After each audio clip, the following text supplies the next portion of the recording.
নমস্কাৰ বন্ধুসকল, আজি আমি আলোচনা কৰিম পৃথিৱীৰ দুই বৃহৎ শক্তিৰ দেশ ভাৰত আৰু চীনৰ বিষয়ে। তো বন্ধুসকল, আপোনালোকে নিশ্চয় জানে যে পৃথিৱীৰ ভিতৰত প্ৰথম জনবহুল দেশ হ'ল চীন আৰু পৃথিৱীৰ ভিতৰত দ্বিতীয় জনবহুল দেশ হ'ল ভাৰত। এই দুয়োখন ৰাষ্ট্ৰই বহু ক্ষেত্ৰতে পৃথিৱী বিখ্যাত, যেনে ভূমি, অৰ্থনৈতিক, সামৰিক ক্ষেত্ৰ ইত্যাদি। কিন্তু বন্ধুসকল, আজি আমি আলোচনা কৰিম এই দুয়োখন দেশৰ সামৰিক ক্ষেত্ৰৰ ওপৰত।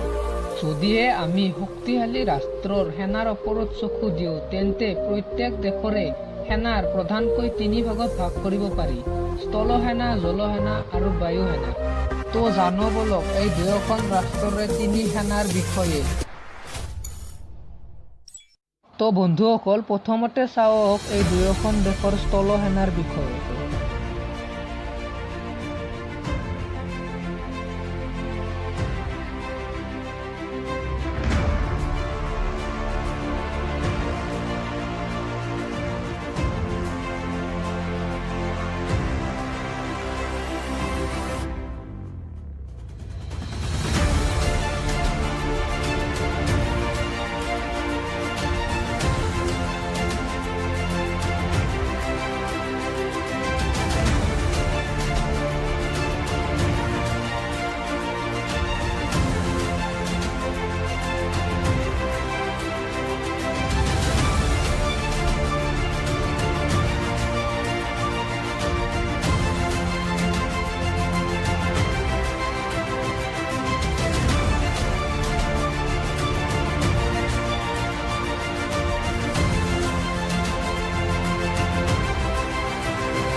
তো এইবাৰ চাওক দুয়োখন দেশৰ দ্বিতীয়টো শক্তি অৰ্থাৎ জলশক্তিৰ বিষয়ে।